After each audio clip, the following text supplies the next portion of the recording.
Fala, povo de Deus, povo abençoado, povo escolhido, povo eleito do nosso Senhor, graça e paz. Seja bem-vindo ao nosso encontro semanal. A lição de hoje tem como título a Arca da Aliança. Semana passada nós falamos sobre o lugar santíssimo. E ali nós vimos o véu do lugar santo. Falamos sobre o propósito do véu interior e fechamos a lição falando como era o lugar santíssimo. Hoje, o texto bíblico para nossa meditação está em Êxodo, capítulo 25, do versículo 10 ao versículo de número 22. No nome do Senhor Jesus. Dá uma parada aí. Faça essa leitura, meu irmão, mas com calma, com tranquilidade, com paciência. E aí nós vamos, logo após a sua leitura, caminhar juntos até a conclusão da nossa lição. Amém? Nós temos 3 objetivos hoje. Primeiro é descrever a Arca da Aliança. Segundo é explicar a simbologia do propiciatório.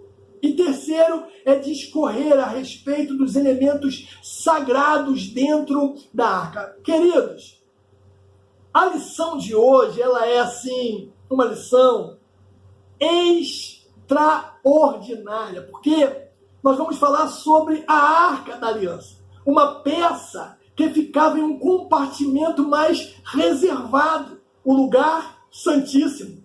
A arca, ela representava o trono de Deus e a sua presença no meio do povo de Israel.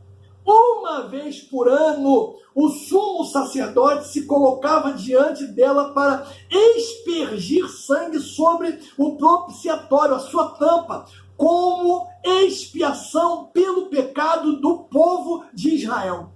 Todo tabernáculo, ele tinha como propósito mostrar o sacrifício perfeito de Cristo em favor do pecado da humanidade. Você vai lembrar perfeitamente que o tempo foi passando e os israelitas fizeram mau uso da Arca do Senhor.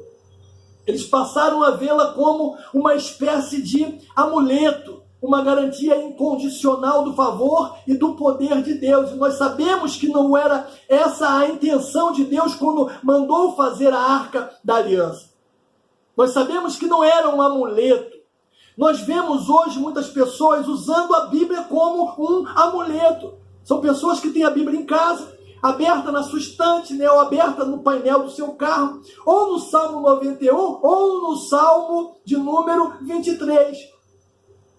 São amuletos, Na cabeça dessas pessoas, está aberta no Salmo 91, significa que vai livrá-los de qualquer problema ou dificuldade que eles tiverem que enfrentar. E nós sabemos que essa não é a finalidade da palavra de Deus. A palavra de Deus não é um amuleto, ok? Aí, como fugiu o propósito estabelecido por Deus, o que o Senhor fez? Ele permitiu que a arca fosse levada pelos filisteus e colocada na casa de Dagom. 1 Samuel capítulo 5, versículo 1 e versículo de número 2. Irmãos, este dia foi um dia de muito lamento, de muita angústia, de muito sofrimento e de muita tristeza para o povo de Deus, porque não era apenas um baú que estava sendo tirado de um lugar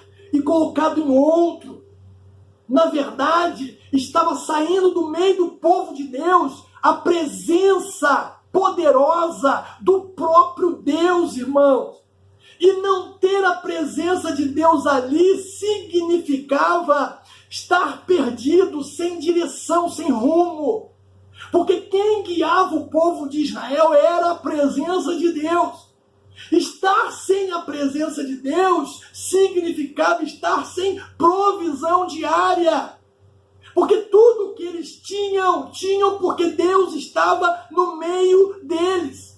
Estar sem a presença de Deus significava estar sem segurança Agora, sem a Arca da Aliança, eles estavam vulneráveis à presença dos seus inimigos. Por isso que o salmista, Davi, quando pecou, Ele diz assim no Salmo 51, não aparte de mim o teu Espírito Santo. Ele sabe que a ausência do Espírito é pior do que a morte.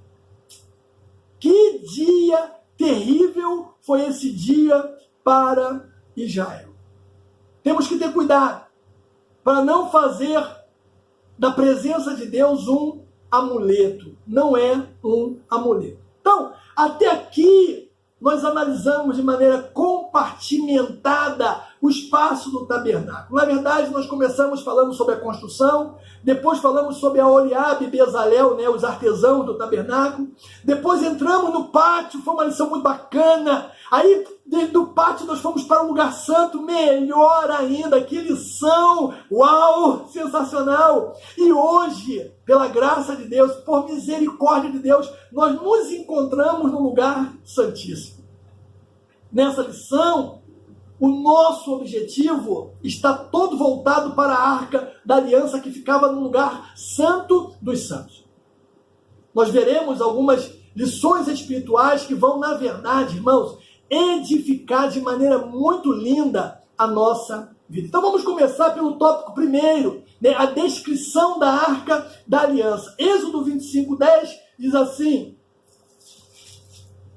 também farão uma arca de madeira de acácia, o seu comprimento será de 2,5 côvados, e a sua largura de 1,5 côvado, a sua presença de 1,5 côvado. Bom, a designação hebraica dada à arca significa cofre, casa de madeira ou baú. Nas escrituras sagradas, diferentes nomes identificam esse precioso objeto. Por exemplo, nós temos a Arca de Deus, 1 Samuel capítulo 4. Nós temos a Arca do Senhor, Josué capítulo 3. Nós temos a Arca da Aliança, Números capítulo 14. E nós temos a Arca do Testemunho, Números capítulo de número 7. Era a peça mais valiosa e importante do tabernáculo, porque ocupava o primeiro lugar na vida espiritual de Israel. Meu irmão, eu vou repetir, era a peça mais valiosa e importante do tabernáculo, porque ocupava o primeiro lugar na vida de Israel. Já começa Deus ministrando ao meu coração de uma forma linda, dizendo para mim, eu preciso ser, ou eu preciso estar em primeiro lugar, Wagner, na sua vida. Queridos, tenha a presença de Deus em primeiro lugar na sua vida. Ou, do contrário, tudo que estiver em primeiro lugar será perdido com o tempo. Quando Deus ele é o primeiro lugar na nossa vida, Ele gere tudo ao nosso redor. Ele cuida dos nossos bens. Ele cuida das nossas conquistas. Ele cuida dos nossos desejos. E acima de tudo, meu irmão, Ele cuida da nossa família. Por isso que Mateus 6,33 diz: buscai em primeiro lugar o reino e a sua justiça, e as demais coisas vos serão acrescentadas. Meu irmão, quando nós perdemos a presença de Deus, quando ela não está mais em primeiro lugar na nossa vida, a primeira coisa que acontece é perdemos as batalhas que vão se levantar. Não tem como vencer lutas e batalhas sem a presença de Deus. Segundo, perdemos o sacerdócio, meu irmão. Olha que coisa triste. E acima de tudo, o que é pior, quando Deus não está em primeiro lugar na nossa vida, a nossa descendência fica marcada por falta da presença de Deus. Que Deus nos ajude, queridos. Pois bem, ainda no primeiro tópico vamos falar agora sobre a construção da arca. Êxodo 25, 10 e o 11. Tu cobrirás de ouro puro por dentro e por fora, e farás sobre ela uma moldura de ouro ao redor. O objeto mais valioso e santo do tabernáculo era a arca. foi construída de maneira especial, madeira de cetim ou acácia, revestido de ouro puro, meu irmão, tanto por dentro como por fora. Foram materiais nobres usados para a construção dessa peça. Sua forma era retangular, as suas medidas eram 2,5 côvados de comprimento, 1,5 de largura e 1,5 de altura, ou seja, 1,25 de comprimento, 75 centímetros de largura e 75 centímetros de altura, aproximadamente. Como a madeira de acácia não ficava exposta e o que se via era o dourado da arca, porque a arca foi feita de madeira de acácia e coberta por ouro, tanto por dentro como por fora. Ali, irmãos, essa imagem faz, na verdade, uma perfeita tipologia das duas naturezas do nosso Senhor Jesus Cristo. O verdadeiro homem e o verdadeiro Deus. Essa é, na verdade, uma das doutrinas mais importantes da fé cristã. Dentro ainda do primeiro tópico da nossa lição, nós temos o símbolo das duas naturezas de Cristo. Porque o ouro simboliza a divindade de Jesus e a madeira, a sua humanidade. Se você quer ler algo muito bacana a respeito disso, falando sobre a divindade e a humanidade de Cristo, Hebreus capítulo 1 e capítulo de número 2.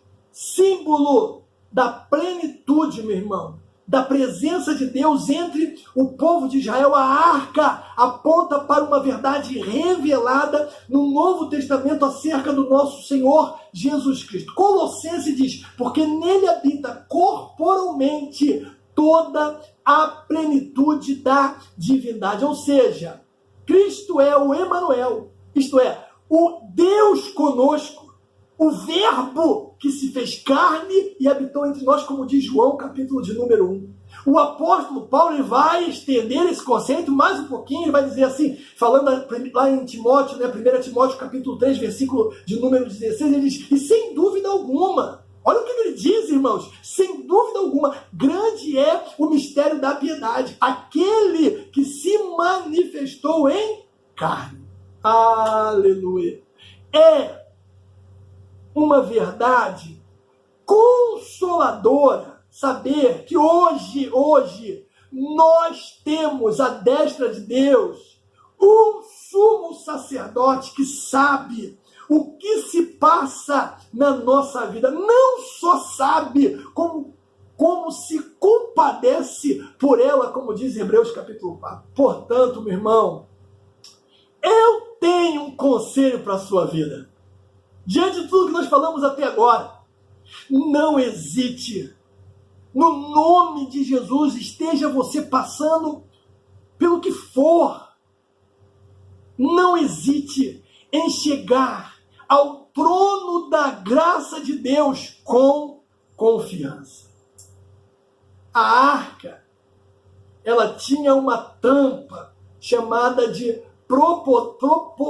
propiciatório, quase que não sai a palavra, propiciatório, ou cobertura. Era idêntica em comprimento e largura a arca e era de madeira de acácia, também revestida em ouro. Na extremidade da tampa estava colocado 2 querubins, provavelmente de ouro batido, como era o castiçal. Estes querubins, muito provavelmente, tinham forma humana, com exceção das suas asas, embora alguns estudiosos entendam, segundo aquele texto de Ezequiel, capítulo 1, no versículo 1 ao 14, como uma descrição geral da sua aparência. Eles são sempre retratados como estando de pé, com a face voltadas um para o outro, olhando para o propiciatório com as suas asas estendidas por cima. Entre os querubins habitava a glória de Deus. Nós lemos isso no texto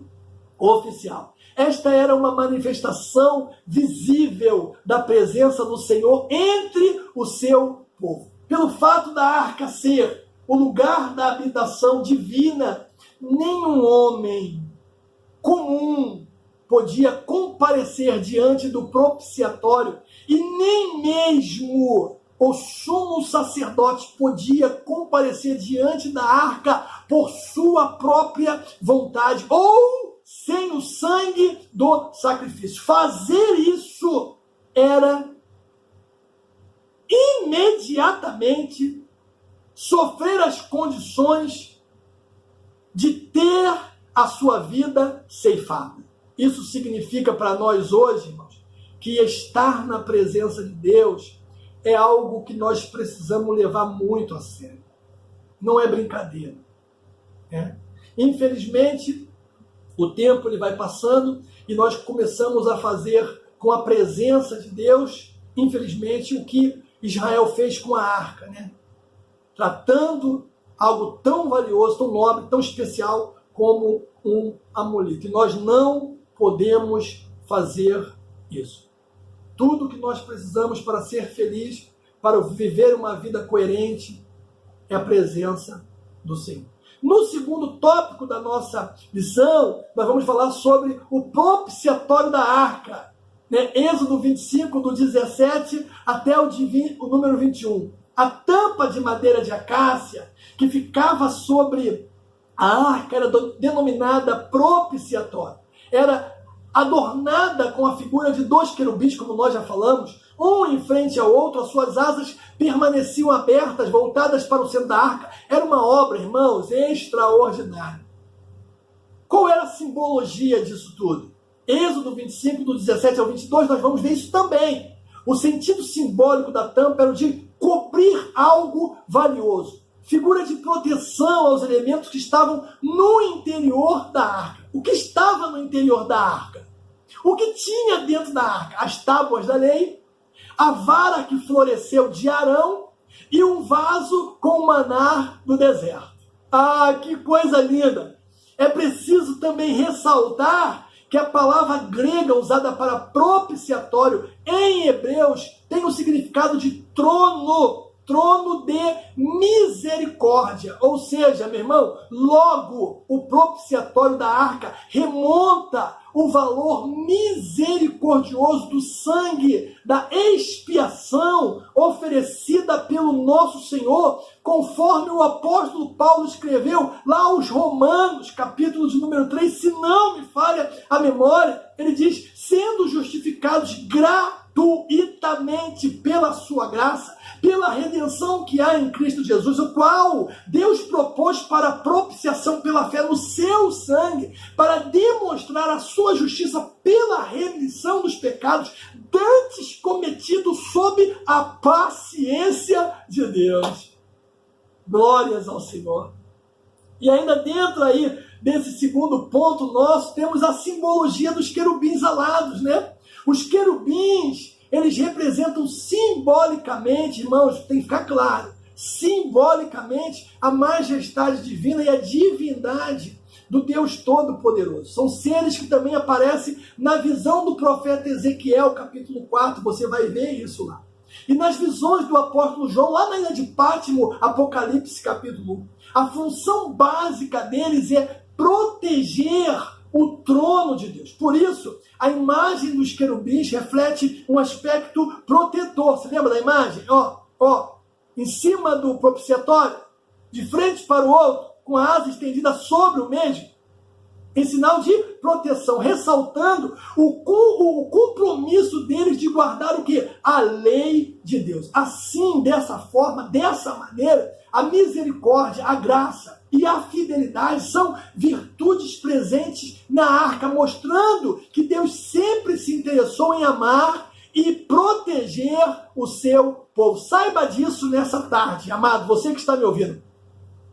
A despeito do que você tem feito, tem passado, duas coisas eu sei, que Deus, Ele te ama e que Deus, Ele te protege. Aleluia. Louvado seja o nome do Senhor. Que bom que servimos a um Deus tão amoroso, E aí no terceiro ponto da nossa lição, nós vamos ver os elementos sagrados dentro da arca, Que coisa linda. Por isso que eu achei essa lição uma lição muito especial, Três coisas ou três objetos tinham no interior da arca, como nós falamos há pouco. Vamos começar pelas tábuas da lei. Deuteronômio 10, do 1 ao 5, você vai ver isso também. E Êxodo aqui, o texto que nós lemos, 25, dos versículos 16 ao 21. Pelo poder divino, Deus esculpiu em 2 tábuas a sua lei para Israel. Aqui estamos nos referindo, é claro, às segundas tábuas da lei. Porque a primeira, Moisés, quando recebeu o Senhor e desceu, o povo estava todo corrompido, e ele largou, quebrou ali as tábuas, e aí ele teve que voltar para pegar novamente. As primeiras foram quebradas por Moisés, depois que Israel ele praticou a idolatria com o bezerro de ouro. Entretanto, as tábuas guardadas na arca foram uma segunda cópia produzida pelo próprio Deus. Assim, elas estariam protegidas e os seus princípios norteariam a vida do povo de Israel. Olha que detalhe muito bacana. Aí nós tínhamos também ali dentro da arca o vaso com o maná no deserto. Originalmente, irmãos, quando o maná ficava de um dia para o outro, você sabe o que acontecia? Ele apodrecia. Porém, o maná contido na Arca da Aliança não sofria qualquer tipo de deteriorização. Isso sinalizava a provisão de Deus, do Deus Altíssimo, para com o seu povo. Da mesma forma, essa imagem aponta para o Senhor Jesus como o maná celestial, o pão vivo que nutre e sustenta a igreja nos dias atuais. O nosso Senhor foi quem disse, ele mesmo afirmou: eu sou o pão da vida. Aquele que vem a mim nunca terá fome. Portanto, meu irmão, não nos resta fazer outra coisa senão comer do pão e nos alimentar da verdadeira vida que é o Senhor Jesus Cristo. Eu estou sentindo a presença de Deus. E aí nós tínhamos também, além das tábuas da lei, além do vaso com maná, nós tínhamos a vara que floresceu. Você vai ler isso lá em Números capítulo 17, é um texto também belíssimo. Quando houve a rebelião contra Arão, promovida por Coré, Deus mandou Moisés apanhar 12 varas e escrever o nome de cada tribo em cada vara. Entretanto, concernente à vara da tribo de Levi, o nome que deveria ser escrito nela era o nome de Arão. Pela manhã, diferentemente das outras varas, a de Arão havia o quê? Florescido.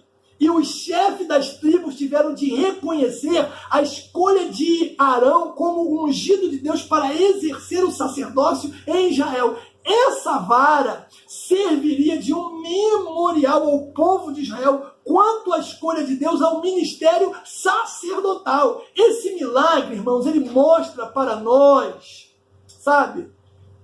ainda mais para as lideranças das igrejas, com muita clareza, que o Altíssimo é quem designa os seus ministros para uma grande obra.